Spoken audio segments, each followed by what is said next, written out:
нас были ожидания, что беременность пройдет легко и просто вот так, как полетели, взлетели, вылетели, прилетели. Легко, воздушно, как салфеточка, вот так, порхая. Вообще никакой сложности не будет из себя нести. Но сюрприз за сюрпризом моя женушка преподносит каждый день, каждую минуту, каждую секунду.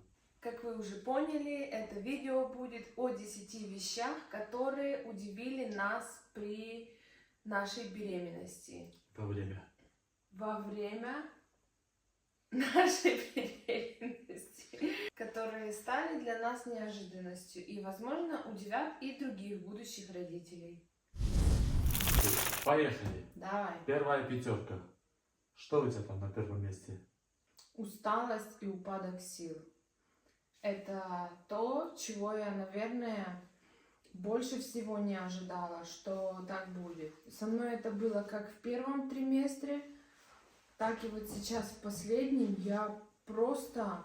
Все время ходишь усталая и упадок сил. Да. Это правильно, но я могу сказать точно, что сейчас у нее эта усталость и упадок сил увеличилась на максимальный уровень, потому что она встает с постели, идет в туалет, возвращается и уже все, там силы закончились, надо продолжать жить, так скажем, существовать, а у нее уже сил не хватает, она уже всю свою энергию исчерпала. У меня сейчас просто настолько сильно это выражается, вот эта усталость. А я, чтобы вы понимали, я из тех людей, которые никогда не жалуются там: ой, я очень устала, не могу, там. Есть такие люди, которым задаешь вопрос: как дела? Они сразу: ой, устала. У меня такого не было. Ну согласись, никогда я там не прибеднялась. Даже если много работала, без выходных, там, целыми днями, по 12 часов, бывало и такое. Я никогда не скажу, что я устала. А сейчас это просто, ну... Это любимое слово. Это любимое слово. Хотя я стараюсь его не говорить, но реально это любимое слово. Я дошла до кухни, позавтракала что-то, причем кушаю совсем по чуть-чуть, потому что... Ну, это тоже как-то отбирает у меня силы. Если я нормально, плотно поела, я вообще вот такая обессиленная и... Не знаю, как так. Ну, так. Первое. Усталость, упадок сил. Понятно? Понятно. Все поняли? Поехали дальше. А еще я вспоминаю свой первый триместр, как я хотела спать.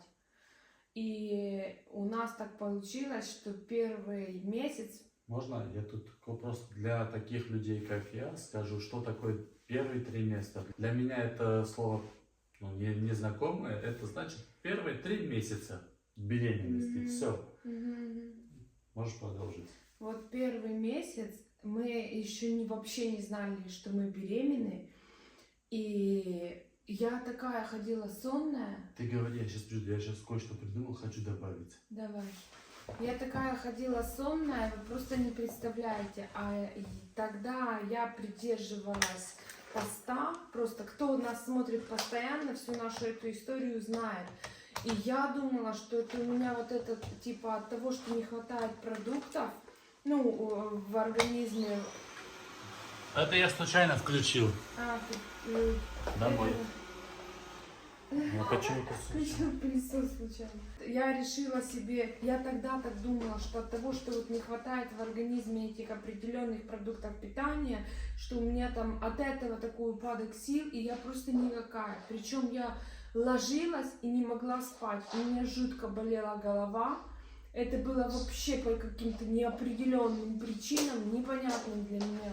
Я была вся просто вот такая, как, знаете, выжатый лимон. Ничего я не могла ни делать, ни думать, ни решать, ни рассказывать. Я ничего не хотела. Просто вот какая-то как тряпочка, как Коп говорит. И вот так, вот так. Держись, еще пару слов, я сейчас иду. Пару слов. Потом наступил второй триместр. Было все идеально, прекрасно, кайфово. И сейчас третий триместр. Это, честно говоря, для меня прям максимально неожиданно, потому что я считаю себя еще там молодой, энергичной. Я считаю себя очень молодой, очень энергичной, что я еще могу там кучу всего делать. Я иду, готовлю какое-то одно блюдо, и я настолько уставшая, меня уже можно просто с кухни нести в кровать, потому что иногда я думаю, что я даже не дойду. Причем это все какой-то тошнотой такой сопровождается и головокружение. Ну, короче, сильная усталость. Вдруг откуда ни возьмись, сильнейшая усталость. Все. Красиво? Это же YouTube. Давайте лайкуем. Второй очень важный момент — смена вкусов и запахов. Вот Танюшка сейчас очень сильно по поводу вкусов тоже скажу, но по поводу запахов очень сильно критикует меня. Вот, например, мы развесили стирку, да, там запах идет от свежего Белья. После стирки у всех такой запах идет от порошка, но нормально, это запах свежести, так скажем.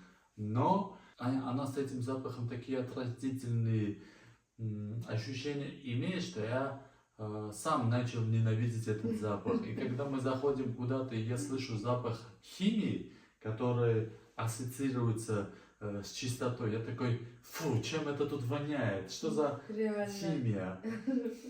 А по сути это запах чистоты. Да. Сами вспомните вот этот запах. Ну, ополаскивателя, приятный запах ополаскивателя, который, по идее, тебе должен пахнуть. И когда я была в нормальном состоянии, он мне всегда и пахнул. Мы всегда пользуемся этими ополаскивателями, чтобы была свежесть туда-сюда. А сейчас просто Акопчик сам вешает белье, потому что я просто не могу туда заходить даже. Мне так оно штаняет. То же самое, как доставать посуду из посудомойки, да? Да. Ты купил эти тоже... такие ароматизаторы, такие специальные. То же самое посудомойка. В посудомойке тоже есть у нас освежитель воздуха, так называемый освежитель посудомойки. Я туда повесил, чтобы не было запах, плохой запах, так назовем, из посудомойки. Когда ты открываешь, оттуда вот этот запах дает в нос, а сейчас открываешь, оттуда идет запах так называемой химии, запах свежести. И этот запах тоже моей женушке не нравится. Я когда что-то хочу сложить в посудомойку, или после того, как процесс очистки закончился, завершился, я хочу достать оттуда посуду, я эту особу говорю: пожалуйста, по-братски, чтобы я сделал дело. А то она стоит, так смотрит, я говорю: давай, дуй. Я должен достать или что-то должен положить туда. Короче, запах очень сильно на нее повлияло. Не запах на нее повлиял, а во время беременности она стала чувствительнее к запаху. С едой более-менее адекватный уровень, потому что я понимаю, наверное, это связано с тем, что мы не кушаем сильно жареные, сильно вот такие... Ну, мне воняет. Вот когда мы проходим какие-то фудкорты, мне это очень воняет. Прям жирную еду, так скажем, мы не кушаем, и это, наверное, наш большой плюс. А поэтому, вся остальная да. еда, которую мы употребляем, там запах именно природной еды идет. И это вкусный запах. Никаких особых там супер специй я не добавляю, чтобы было такое ядреное. Ну, обычная нормальная еда. По большому счету даже правильная, можно сказать, поэтому... Кстати, по поводу правильной еды. У нас пицца. Может, приготовим пиццу? Ты запах пиццы любишь еще? Пиццу я люблю. А вкус пиццы? И тоже люблю. Идем готовить пиццу. Иди ставь, сейчас приду, я хочу еще договорить. Зато, ребята, что у меня еще изменилось в запаховых предпочтениях, мне начали пахнуть подвалы, вот какие-то сырые помещения. Это, конечно, ужасно даже об этом говорить, я это все понимаю, но я когда чувствую вот эту именно запах подвала, я не могу сказать, что это сырость, но Акоп считает, что там сыростью воняет. А я захожу в подвал и просто хочу там жить, понимаете? Мне там так пахнет. Вот я там не знаю, всеми своими импульсами ощущаю комфорт и приятную для себя среду.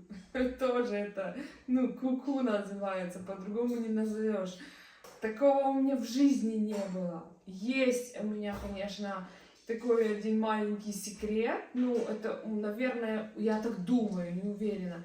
Я когда-то любила запах краски. Вот когда красили какие-то заборы, там вообще что-то красили, вот это обычная такая краска. Окна деревянные когда-то были, красили. Я любила в детстве вот этот запах краски. Не смейся.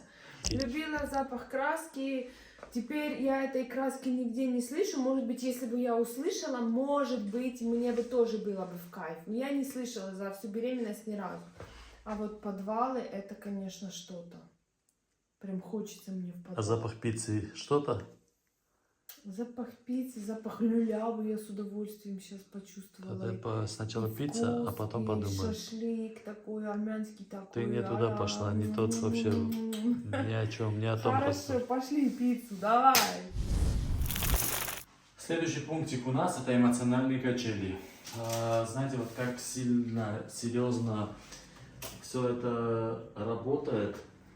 Не понимаю, с чем это связано, потому что в момент она улыбается, 5 минут спустя она плачет, вообще у нее взрыв головы, взрыв в голове. Я прихожу, там целую ее, говорю, там, любимая, кстати, у нас пицца, любимая, как себя чувствуешь? Она говорит, все хорошо, я там иду перед компьютером, сажусь, начинаю работать и слышу какие-то там звуки, типа, мы это обычно не выставляем в камеру, она так плачет у меня. И это что я говорил, да. Я иду обратно в спальную комнату, смотрю, она в слезах такая, вся плачет. Я говорю, что случилось? Она говорит, она не может объяснить, что случилось, просто сидит себе, плачет. А что мне делать? Приходится ее успокаивать, сам не понимаю. От чего? Как я могу помочь в этот момент, и почему слезы, почему причина такая, а она там...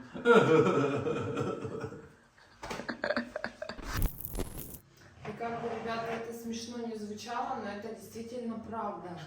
И тоже, опять же, я признаюсь, что я такой не была. Я, ну, вообще там поплакать могла, конечно, не без этого, но... Но я сильная, независимая жена. Да, Жена. я старалась плакать даже, чтобы он не видел, потому что, ну, не знаю, тоже, наверное, такая черта характера, типа я сильная, туда-сюда. А сейчас меня так легко обидеть, он может что-то, вот опять же, свой какой-то этот юморочек непонятный для меня сейчас, тем более. Он всегда так шутил, и мне было, по сути, все равно. Не надо это показывать. А сейчас вот он как шутнет, и я могу так близко взять к сердцу, что так обидел меня, там чуть ли не уничтожил просто этим каким-то словом. Унительная стала до упада. Причем потом через 3 секунды я могу забыть, он подойдет, там поцелует, посмешит, повеселит, и все, я забыла уже, мы уже смеемся, всем хорошо. Я даже уже перед тем, как что-то сказать, очень сильно в голове фильтрую это, обдумываю, и после фильтрации я все равно сомневаюсь, думаю, как бы мне сказать эту информацию, чтобы она там не обиделась. Например... Вот эту ночнушку, когда мы мерили, что я заказала, помнишь? Вот, ночнушку, которую она там мерила. Вот ты сказал, что ты не могла не 3XL заказать, а 2XL. И все, я от этого... Я перед этим, конечно же, думал, что это нормально говорить такое. Я понимаю, что в этом нет ничего И такого. это правильно, то, что я ей советую. Говорю, дорогая, там не надо заказывать типа самый большой размер. Ты не такая большая. У нее с этим чуть-чуть есть шиза. Она всегда берет одежду 5 размеров больше. Вот у нее там М-ка, ну я точно знаю. Она берет XXXXXL. Ну куда вот это? И еще мне навязывает брать эту одежду. И потом она плачет. Вот. И все. И плачет, и смеется, все вместе. Все мне очень... Зато я очень отходчивая. То есть 2 слова каких-то там сказал, пожалел, обнял, приголубил, все. И даже когда у меня вот эти перепады настроения, мы сразу там поговорили в открытую, что я говорю, если ты видишь, что у меня все уже какой-то комок подходит, просто подходи сразу, целуй, обнимай, жалей. Не спрашивай, что, почему, не пытайся там каких-то от меня добиться, чтобы я тебе объяснила, что меня беспокоит сейчас. Я могу сама не знать, что это. Просто вот нападение каких-то тараканчиков на женскую голову и все. А подожди. Подожди, хозяин мой красивый такой. Смотри, надо было показать, как мы засовываем пиццу в... Да, результат до и после. Плавно дошли до 4-го пунктика. 4-й пунктик у нас изменение режима сна. Дорогая, что ты можешь рассказать о том, как ты спишь? Когда ты спишь, в каких положениях, позах ты спишь? Я просто скажу свое. На днях я пришел из школы, где я учу немецкий язык. Она лежит на диване, ножки вверху, голова внизу. Я сижу возле своего уже рабочего стола. Она говорит, хочу спать. Я говорю, хорошо, тебя укрыть там одеялом? Она такая, нет, не надо, я так засну. И смотрю, вот ножки вот наверху, живот вот тут висит. Такая уже все, храпит себе.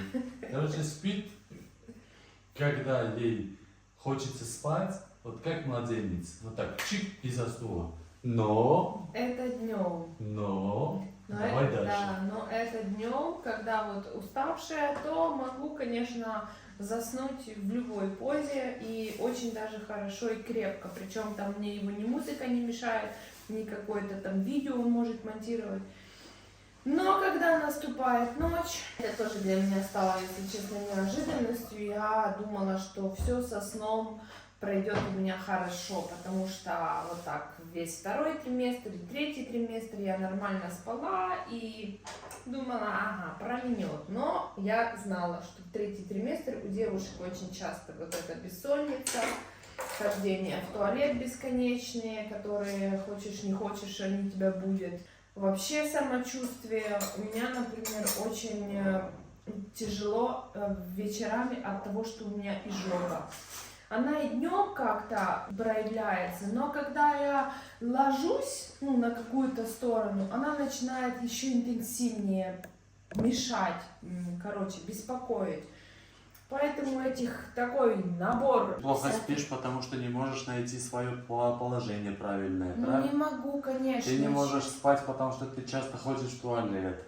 Да, я Да. говорила. Ты не говорила. Да говорила.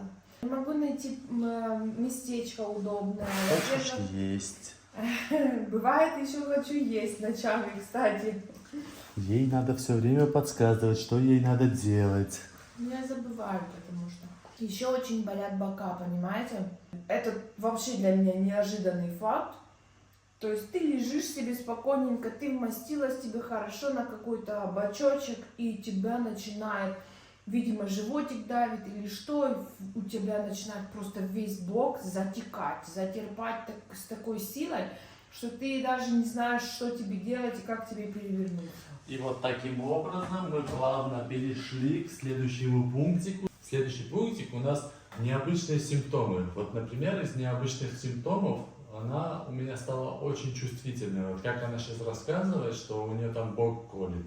У нее болевой порог не сильно высокий, то есть она и так была чувствительной, но сейчас там ей вот так пальчиком чуть сильнее надавишь где-то, неважно там, пусть это будет нога или голова, уже все. У нее болит, у нее синяки, и она не может... Если животик он дотронется, вот у меня, например, вокруг пупка болит. Продолжай. В общем, я чувствую все органы, понимаете? Вот малышня там, допустим, меня и так же дает о себе знать, там ручки, ножки, то вылазит везде кругом. И еще если окопчик какой-то там неаккуратный, там где-то ночью может переворачиваться. Он не может быть неаккуратный, он аккуратный. Это ты просто так думаешь иногда. Я аккуратный. Дундук. Короче, она очень чувствительной стала. Еще Я и была чувствительной, а сейчас все в 300 раз просто обострилась, честно вам говорю. И, кстати, что хочу сказать из необычных симптомов, что очень смешно. Я вот так не хочу кушать, а потом какое-то приходит просто нападение, озарение. Если я захотела, я через там 3 минуты, у меня такого никогда не было, что я там мою фрукты, и я не могу прям сдержаться, я так хочу его куснуть. Сейчас просто, ну, какое-то, как бешенство, вы знаете, это бесконтрольное состояние. И это тоже я могу к этому отнести. Или же сегодня там я делала чай, и мы собирались с мужем попить чай с трубочками. Я трубочки такие готовила. Короче, я пока этот чай сделала, я полтрубочки съела. У меня в жизни такого не было. Я всегда была там, ну, я могла вообще там фотографии, вот это все вот делать, пока приносят в ресторане блюдо, я еще полчаса фотографирую, уже у всех слюнки текут, а я никому не даю кушать, ну, мне это было спокойно. Сейчас, я не знаю, вот просто без контроля у меня пошел. Все. Это получается та трубочка, которая была половинкой, ты бахнула, да? Я здесь ее, конечно, ты что думала, что Я думал, это в холодильнике так было. Оказывается, ты его глотнула и принесла, поставила, как будто ничего не было, да? Да, это я тут ее пока чай, пока 2 чашки чая залила, я эту трубочку вот так просто залпом в себя закинула. Просто не могла держаться, не знаю, что это. Просто... Хочешь их показать? Это трубочка, просто размер. Вот так, половину я, ребята, хлопнула, чтобы вы поняли. 2 укусами причем. Это так смешно, но ну как-то так. Пицца. Пицца готова. Ой-ой-ой, как хорошо, как хорошо. Давай на эту. Давай на эту.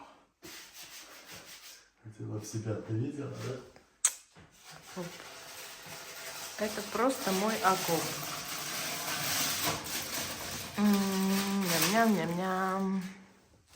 Я не любил вот эти пиццы, которые называются фабричные. Фабрикаты, полуфабрикаты. Магазинные, да. Полуфабрикаты я никогда не любил, но вот этот бренд, эта фирма, что-то есть, что я вот говорю и у меня слюни текут. Сейчас покажу вам. Да, покажи. Это называется Густаво Густо. Густаво Густо.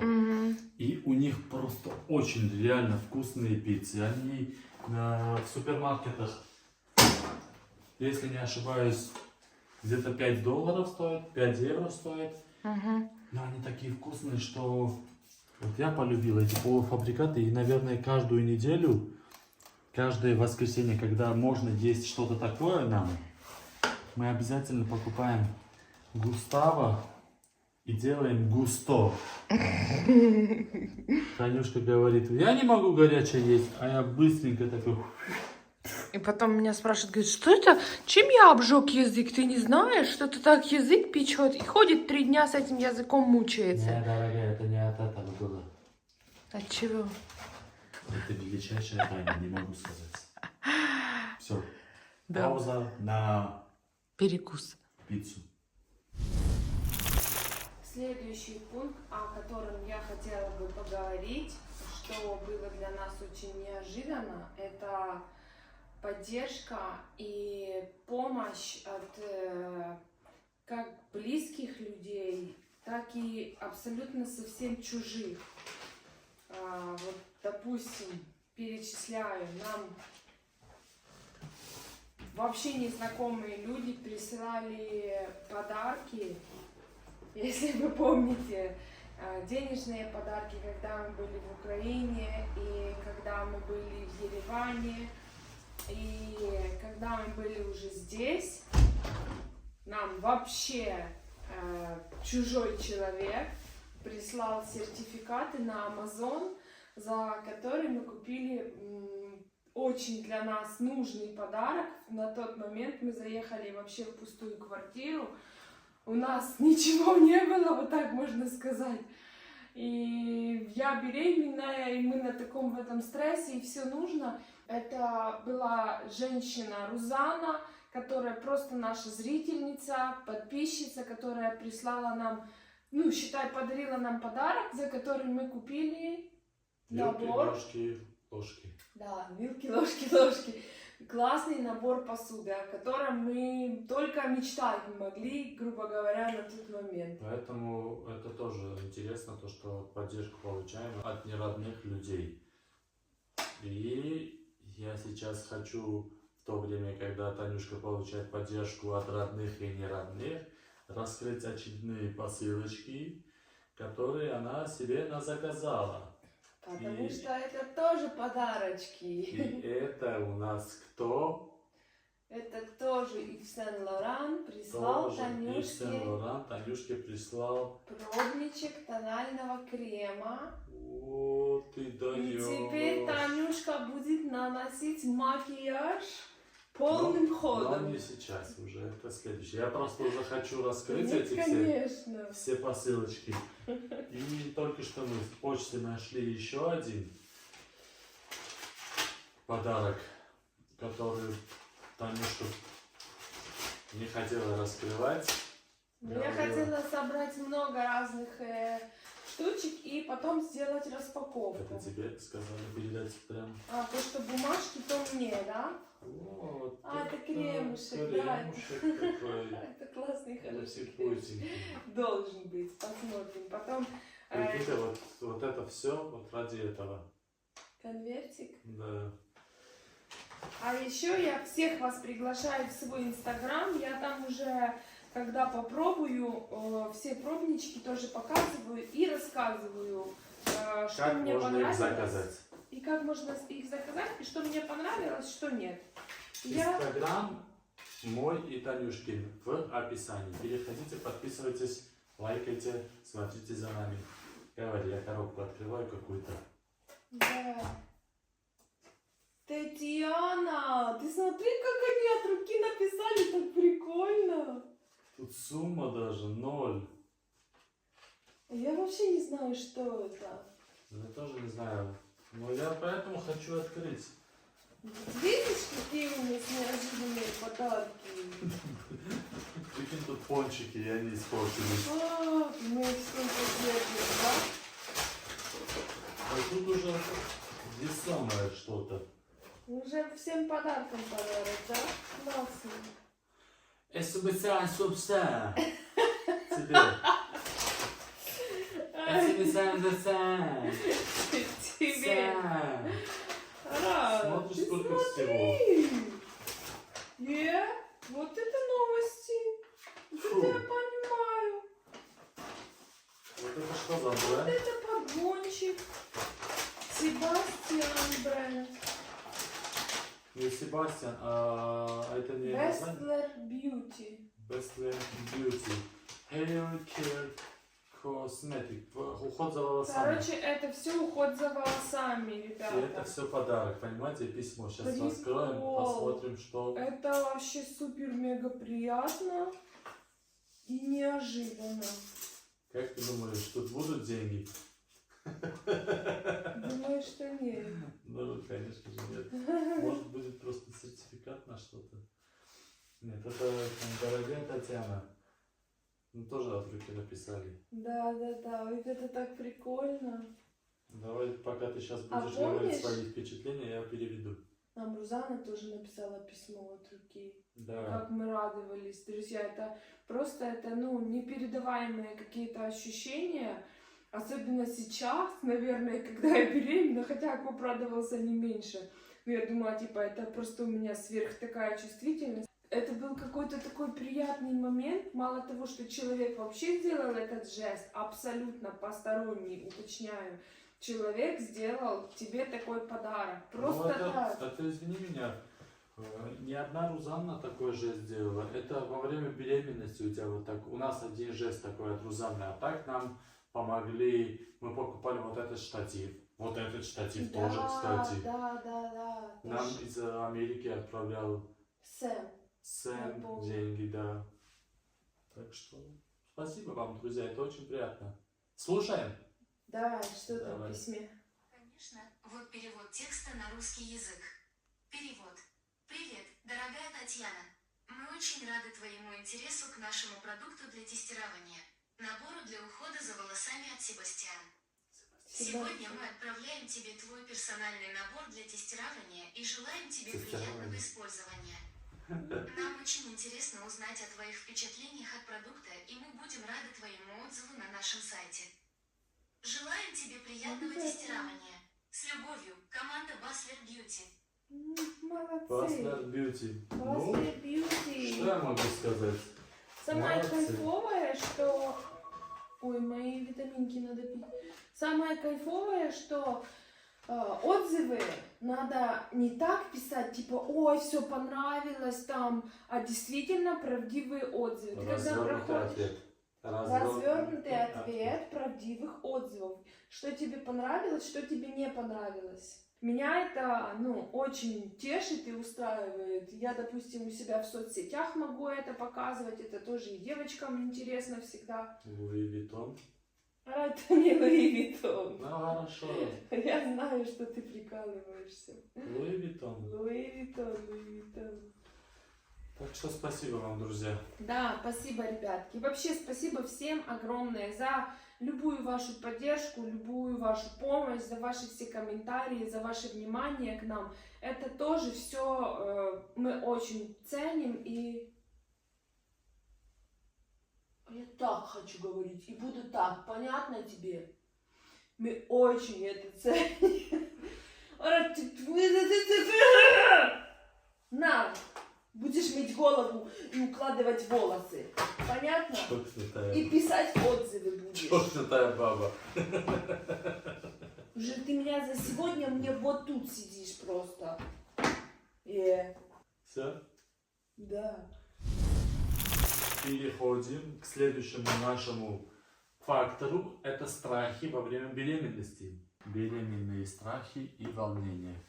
Вот что, а этого у меня появилось точно Много. чрезмерно много, да. Я переживаю вообще за все. За то, в чем я поеду в роддом, как я поеду, на чем я поеду, как эти воды отходят, как эти схватки приходят. Все. И из-за этого, в принципе, и бессонница, и все остальное, потому что как только я там отключаюсь от каких-то дел, а делать я особо ничего не могу, то есть постоянно я в своих этих мыслях, которые меня очень сильно мучают. А я свою любимую успокаиваю как могу, когда могу и сколько могу. Сколько нужно. Потому что без поддержки тут не обойдись. Я свою любимую, хоть и она меня очень сильно иногда вот так делает, но я успокаиваюсь, говорю, все в порядке, я тебя люблю, и мы справимся с этим. Так, давай так кусай. Слышишь, так? Так хочу. Мы справимся, так что не переживай. Я тебя люблю, ты доедешь. Ты все, что нужно, сделаешь как надо, и ребеночек у нас будет самый здоровенький, хорошо? Да. Я тебя люблю. Да. Ты меня тоже. Не скажу. Он меня только что выбил. А вообще, ребята, да, на самом деле самое, за что я переживаю, чтобы действительно малыш родился здоровым. Это самое то, о чем я молю Бога. Все остальное это такие пустяки, со всем остальным разберемся. Все будет хорошо. Так Обязательно. что с вас лайк, в поддержку хороший комментарий, чтобы Танюшка не беспокоилась. Договор? Договор. Следующий пунктик, который называется у нас «Неожиданные связи с малышом». Танюшка мне рассказывала вот первые впечатления, вот эти толчки, какие они были. Невероятные просто, друзья. Это такие непередаваемые эмоции, когда ты первые разы начинаешь чувствовать это. Она такая, ой, двигайся, давай ручку. Я говорю, хорошо, давай почувствую. Я ручку ставлю, а там вот это. Не буду двигаться. Просто замирала. Малышка вообще не хотела ему давать показывать первое время вот свои движения. Я опять там, он только заберет руку, она тун-тун-тун-тун-тун-тун, вот такое делает.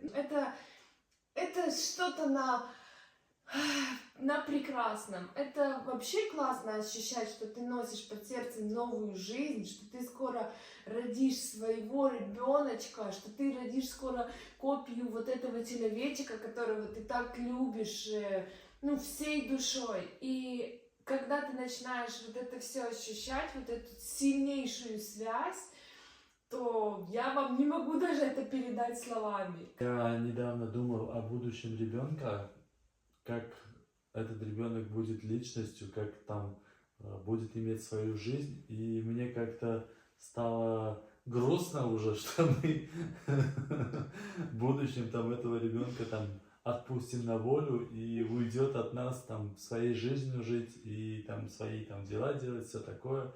Я как-то задумался и такой думаю, мы же ушли там в принципе от наших родителей, и наши детки тоже уйдут. Как-то грустно стало. Осознание, что это не наша собственность, грубо говоря, а это новая жизнь, которую мы будем любить, которую мы создали, вот так. Да. Он даже пришел и мне это говорит один раз. Говорит, я как подумаю, это же особенно девочка, это же она вырастет, она вот эта наша маленькая, потом захочет уехать куда-то, типа там замуж выйти, это как вообще? Я так смеялась, говорю, подожди, еще у нас вся жизнь впереди. Будем наслаждаться, радоваться этими моментами максимально, и все будет хорошо. Короче, осознание, что малышка от нас уйдет, тяжелое уже. Но мы справимся. Мы тебя любим, малышка. Мы тебя всю жизнь будем любить. И мы тебя ждем. Да уже все есть. 9-я часть. Как называется? Изменения в отношениях. Появилась ли забота у нас с тобой друг к другу? Изменения в отношениях. Забота, как и была, так и была, по сути. Я не могу сказать, сейчас я стал более заботливее, но из-за ситуации, так как она у меня беременна, я больше на себя взял дел. Тот же самый бытовой труд, так скажем, я на 70% ее разгрузил, чтобы она была более спокойная, меньше двигалась, думала о своем здоровье, думала о нашем малыше, не перегружала себе какой-то задачей. Я думаю, единственное, что ты делаешь, что на протяжении всей беременности, за что я тебе очень благодарен, независимо ни от чего, ты встаешь и готовишь еду. Да? Ну, кроме завтрака. Завтраки, конечно же, она уже не успевает. Я рано встаю, как вы уже знаете, там 5:30 встаю, бегу на тренировочку, потом на урок и прихожу домой, и она уже приготовила нам ужин. Обед сначала, потом ужин. Ну, не знаю, когда, как, я прихожу, там сижу, голодаю, ничего нету у нас. И она к этому очень серьезно относится. У нас не бывает такого, чтобы я пришел домой, и у нас не было ничего есть из-за того, что она себя плохо чувствует или что-то болит. И нам нужно там поехать куда-то есть или заказать домой еду. Такого явления у нас не присутствует. Что бы ни было, как бы ни было, Танюшечка моя всегда готовит еду. И вкусную еду. Спасибо тебе большое за это. Поэтому я все остальное взял на себе. Купил робота-пылесоса, нажимаю кнопку «Убирать дом». Есть посудомойка. Кнопку нажимаем, делает чистую посуду, стиральная машина тоже. То есть тут никаких трудностей нету. И все остальное, в принципе, ты реально взял на себя, все помогаешь. По максимуму я стараюсь ее разгружать от И этого, и был все. очень заботливый, если честно, и вообще никогда я не носила ни пакеты, не выносила мусор. Я никаких таких сложных дел никогда не делала в своей жизни. Не буду врать, что типа тогда не было, а сейчас при беременности какой он молодец. Это у нас было всегда ухаживание, там, цветочки, открывание дверь в машину, подавание руки, всегда-всегда я это ощущала. Просто сейчас этого еще в 5 раз больше. Поэтому спасибо тебе, дорогой мой муж. Конечно, знай себе место. Типа, какой хороший муж. Лучший муж, просто лучший муж. Вот это. Вы хотите хорошего мужа, вы хотите замуж за армян. Все это мой вам совет. От души говорю, арабрат. Реклама армянам. Не, я серьезно. И мы завершим этот наш список тем, что мы начали очень сильно радоваться мелочам. То есть мелочи от совместного времяпровождения, от того, что она сейчас на голову села. Все это очень радостно и очень кайфово. Мы реально сейчас очень много времени проводим друг с другом, исходя из той ситуации, где мы оказались и в каком ситуации оказались. Но это не способствует тому, чтобы мы там ругались, кричали друг на друга или делали какие-то нехорошие поступки. Значит, закончим мы на этом пунктике. Мы, правда, люди очень позитивные, жизнерадостные. Да, не без каких-то там нюансов в жизни, но все же, что бы у нас ни было, мы стараемся перевести на какой-то хороший, добрый лад, мы стараемся нести в массу какую-то пользу, мы стараемся вообще наш этот влог записывать для того, чтобы люди вставали добрее. Вставайте добрее. Всегда. Неважно, не на что. Чтобы любили друг друга, чтобы уважали, чтобы все в жизни было По кайфу. по кайфу. И исходило только из любви. И через любви и По из-за любви. любви. По Из-за любви. По любви. И радуйтесь мелочам, кайфуйте, цените каждый свой момент, каждую минутку. Кто хочет деток, обязательно верьте в это. И вот это чудо у вас в животике появится. У нас Да, тоже верьте. не сразу, поверьте, кто у нас новые зрители. Мы ждали этот счастливый момент много лет, не буду уточнять сколько точно. И сейчас мы прекрасные, счастливые будущие родители. Мы верим в чудеса, чего и вам желаем. Заканчивай. Все, на этом заканчиваем, друзья. Закрыл меня, взял рукой, ну. Все, заканчиваем на этом, да. Все, друзья, на этом закончили. Пока. Пока-пока.